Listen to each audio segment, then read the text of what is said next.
قبل ما نبدأ الفيلم لازم تعرفوا اللمة دي شايفينها؟ أيوة اللي قاعدة تحت المطر وبتعيط شكلها حزين جدا. بس المفاجأة إن اللمة دي ما كانتش لمة طول عمرها، بمعنى أصح كانت إنسان، والأوحش إن هي كانت ملك كبير، يعني إمبراطور.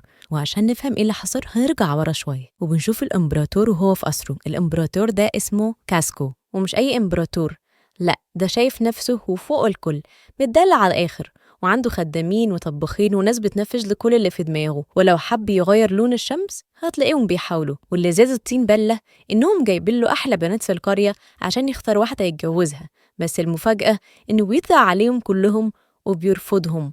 وساعتها بنفهم إنه مش بس مجرد إمبراطور، لا إمبراطور ومغرور وأناني، هو بيحب يشغل نفسه.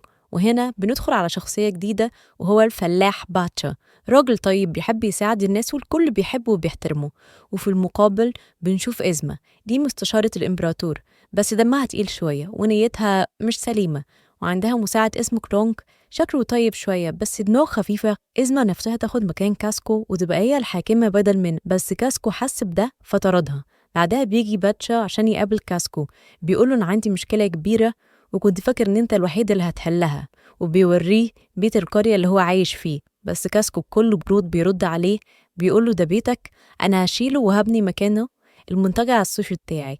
باتشا بيتصدم وبيقول ازاي دي قريتنا وحياتنا كلها، بس كاسكو بيرد عليه بيقول له مش مشكلتي، وقال له ان انت خنزير وبتمشي على الارض يعني مالكش لازمه، وبيأمر الامبراطور ان هم يرموه بره. بنروح بقى الازمه اللي كانت قاعده متغاظه جدا ان كاسكو طردها وقررت تخلص عليه، وفعلا بتروح المعمل السري بتاعها هي وكرونك، وبيجهز له سم في العصير عشان ينهوه للأبد. كاسكو بيجي متأخر على العشاء وبيقعد معاهم على الترابيزة، وبيقول لإزمة اوعي تكوني زعلتي إن أنا رميتك في الشارع.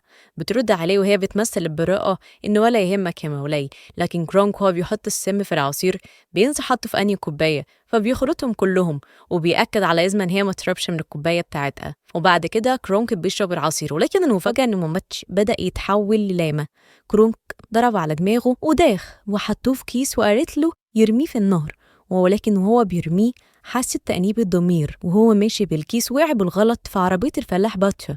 حاول كرونك إنه يمنع العربية بس ملحقش، والعربية فضلت ماشية لحد ما وصلت للقرية. باتشا دخل البيت وحضن أولاده، ومراته سألته هو كان الإمبراطور عاوز منك إيه؟ مرضيش يقول لها الحقيقة علشان ما يزعلهاش. وبعديها بشوية باتشا بيخرج يتنشى، ولكنه بيلاقي الكيس وبيفتحه وبيتصدم لما بيشوف لاما تتكلم. ولما كاسكو بيشوفه بيقول له هو أنت الفلاح اللي أنا طردته؟ فباتشا بيستغرب وبيقول له أيوة. باتشا بيستغرب من شكله وبيقول له بص على إيدك كده. كاسكو مش فاهم وما اقتنعش بالمنظر، وجري يبص على نفسه في المية وشاف إنه بقى لامة، وصرخ وفضل يصرخ وما قدرش يقتنع بالموضوع. هنا كاسكو بيفكر إن باتشا هو اللي عمل فيه كده علشان كان هيدمر بيته والقرية بتاعته، ولكن باتشا قاله إن هو مستحيل يعمل كده وإنه مش هيقدر يعمل حاجة زي كده أصلا. ولكن بيفهم كاسكو إن إزمة هي اللي هترجع بني آدم تاني، وبيقول لباتشا إن هو يساعده إن هو يوصل القصر عشان يرجع بني آدم، ولكن باتشا بيشترط عليه إن هو ما يدمرش قريتهم وهو هيساعده. كاسكو بيوافق، بس الغابة كانت في انتظارهم مرعبة ومخيفة وفيها حيوانات، وفي لحظة خطر كاسكو بيقع بس باتشا بينقذه، والاتنين بيتربطوا في الشجرة وبيقعوا في الشلال، وطبعا بيطلعوا من الشلال وبيبي على كاسكو إن هو دايخ، وبيحاول باتشا إن هو يفوقه. كاسكو بيشوف باتشا وبيقوله أنا فكرت كويس وقررت إني مش هبني المنتجع بتاعي على قريتك، خلاص هبنيه في مكان تاني. لكن باتشا ما بيصدقهوش بسهولة وبيقول له وعدني إنك فعلا هتعمل كده، وبيقول له وعدك.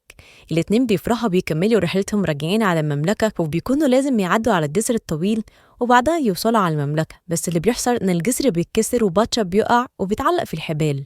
بيفضل ينادي على كاسكو عشان يساعده، لكن كاسكو واقف فوق وبيقول له بكل برود أنا كنت هحبسك مدى الحياة بس كده أحسن. باتشا بيرد عليه بعصبية وبيقول له بس أنت وعدتني. كاسكو بيرد عليه بيقول أنا ما عنديش إيد أصلا عشان أوعد، ولكن فجأة هو كمان بيقع. الاتنين بيتخانقوا وبيضربوا في بعض لحد ما الجسر نفسه بيتقطع وبيقع هما الاتنين وسط تماسيح مخيفة، لكن بينجوا بصعوبة جدا. وهنا باتشا بيقول جملة مهمة، بيقول عشان نعيش لازم نساعد بعض، وفعلا بيتعاونوا وبيطلعوا من المصيبة دي سوا. ولما بيوصلوا فوق باتشا بيقع تاني، بس المرة دي كاسكو هو اللي بينقذه. وعلى الجانب الآخر إزنا وكرونك بيحاولوا يدوروا على كاسكو في كل مكان، وفجأة بيقابلوا السنجاب اللي شاف كاسكو قبل كده. وكرونك بما إنه كان كشاف زمان وبيفهم لغة السنجاب، بيحكي له كل اللي حصل وبيقول له على الطريق اللي مشي فيه كاسكو وباتشا. في نفس الوقت ده كاسكو وباتشا بيجوعوا جدا، فبيروحوا مطعم على الطريق، لكن المشكلة إن ممنوع دخول الحيوانات، فبيعملوا حركة ذكية، فكاسكو بيضطر يعمل نفسه مرات باتشا علشان يعرف يدخل المطعم. وفعلا بيقعدوا، باتشا بيقعد ياكل بس كاسكو بيقرف من الأكل وبيقول له أنا هدخل أطلب أكل بنفسي. في اللحظة دي بيدخل المطعم إزما وكرونك. باتشا بيسمعهم وبيخططوا يقتلوا كاسكو، فبيقلق جدا وبيروح يحذر كاسكو، ولكن كرونكو بيشوفه وبيقول له واحنا اتقابلنا قبل كده، بس بيرد عليه باتشا بيقول لا ما اعتقدش. والشيف بتاع المطعم بيتعصب بسبب كاسكو وبيسيب المكان، فبيمسك المطبخ كرونك نفسه. كل ظروف كانت بتحاول يخليهم يشوفوا بعض إزما وكاسكو، ولكنهم ما شافوش بعض، هما بيطلبوا الاكل. وكرونك بيحاول يلحق على قد ما يقدر، بس الامور بتتلخبط وإزما كانت هتشوف كاسكو. باتشا انقذ الموقف في اخر اللحظه وبيروح لصاحبة المطعم وبيقنعها إن إزما عيد ميلادها النهاردة وكل بيحتفل بيها والدنيا تتقلب حفلة، وبيقدر ياخد كاسكو ويهرب بيه. وفهمه اللي سمع من إزما وكرونك إن هم عايزين يخلصوا عليه، لكن كاسكو بيرد عليه بكل غرور إن إزما هي اللي هترجعني إنسان تاني، ومقدرش يصدقه وسابه ومشي. كاسكو حاول يمنعه ولكنه مسمعش كلامه، ولما راح لإزما شافها من ورا الشجرة وهي بتزعق لكرونكو إن هم لازم يخلصوا عليه. في اللحظة دي بيعرف الحقيقة وبيحزن جدا وبيكون في قمة الحزن، وبعديها بيوصل للمملكة لكن مش عارف هيعمل ايه. وبعديها مشي في الغابة، وهي بنرجع لأول مشهد في الفيلم، اللمة اللي كانت قاعدة تحت المطر وقاعدة بتعيط. لكن لسه ما خلصناش القصة. كرونكو هو نايم بيفوق فجأة وبيفتكر إن الفلاح اللي شافه في المطعم هو نفس الفلاح اللي مع كاسكو. بيدير على إذنه وبيحكي لها كل اللي حصل وبيقول لها أنا متأكد ولازم نرجع ندور عليهم. وفي اللحظة دي كاسكو بيكون بيحاول ياكل من الأرض من الجوع، لكن بيسمع صوت باتشا وهو بيحكي الحيوانات عن كاسكو وقد ايه هو انسان كويس وطيب ومش زي ما الناس فاكره. بعد ما سمع كاسكو باتشا بيحكي الحيوانات عن قد ايه هو انسان طيب، زعل جدا ورجع له وقال له ان هو اسف على اللي عمله فيه وان هو فعلا انسان عظيم. باتشا ما قالش حاجه، بس هو ابتسم له وخده على قريته عشان يجيبوا شويه حاجات. وهما ماشيين واحد في السوق بيوقف كاسكو وبيقولوا ان في ناس قرايبك هناك في بيتك. كاسكو بتصدم وبيقولوا ان هو اصلا ما عندوش قرايب، وبيرجع بسرعه على بيت باتشا. وساعتها بيكون إزما وكرونك دخلوا بيت الراجل الغلبان ده على أساس إنهم قرايبه. باتشا بيدخل البيت من غير ما يشوفوه وبيقول لمراته كل اللي حصل، وبعدين بيهرب هو وكاسكو. كاسكو بيقول إن أنت مش خايف على عيلتك؟ باتشا بيضحك وبيقول لا استحالة. وفي الوقت ده بنشوف مراته وهي حبساهم في الأوضة وبتفضل تضرب في إزما، وكرونك يعني واقف مش فاهم هو فين من اللي بيحصل. ولكن إزما بتشوف باتشا وكاسكو هما بيهربوا، فبتجري وراهم هي وكرونك، وبيبدأ مشهد مطاردة مجنونة وبيوصلوا لمكان المعمل، وتكون في آخر مجموعة من الإزازات السحرية اللي ممكن ترجع كاسكو لإنسان تاني. إزما بتوصل وبتطلب من كرونك إن هو يخلص عليهم، بس كرونك مش بيقدر، وبالغلط بتيجي السكينة على النجفة وبتقع على دماغ إزما، لكن مش بيحصل لها حاجة. باتشا بيستغل اللحظة دي وبيجي ياخد الإزازات، بس إزما بتكون أذكى منه وبتوقع كل الأزاز على الأرض عشان يتلخبطوا، محدش عارف أي واحدة فيهم هي الصح. وبيبدأ كاسكو يشرب كل التجارب دي، مرة يتحول لسلحفة ومرة عصفور ومرة حب، وبيقعوا في المية وفي الآخر بيرجع علامة تاني. إذنه بتفضل وراهم بعد ما شربت إزازة وبقت قطة شرسة، بس بيقعوا هما التلاتة وبيتنستكوا في التمثال.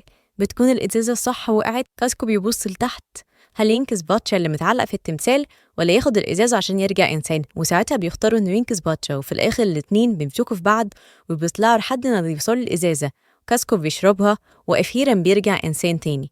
بس قبل ما كل حاجة تنتهي كاسكو بيروح لباتشا في آخر مشهد وبيقول له على فكرة انت كدبت عليا وقلت لي ان اول ما الشمس تطلع هسمع صوت غنى، وانا طول المدة دي وانا قاعد في القرية بتاعتك وما سمعتش حاجة. باتشا بيبتسم وبيعرف ان هو هنا بيهزر معاه، وبيعرف ان هو مش هيبني المنتجع بتاعه مكان قريته. وساعتها باتشا بيشاور له على تل تاني وبيقول له إن الغنى ده بيجي من هناك، وفعلا كاسكو بيبني المنتجع بتاعه جنب قرية باتشا وبيبقى جاره وصاحبه. وفي آخر مشهد بنشوف كرونك رجع تاني للكشافة وبيعلم الأطفال، بيعمل الحاجة اللي بيحبها فعلا. وفي الآخر دي كانت حكايتنا، حكاية الإمبراطور اللي اتحول للاما وتعلم يبقى إنسان حقيقي.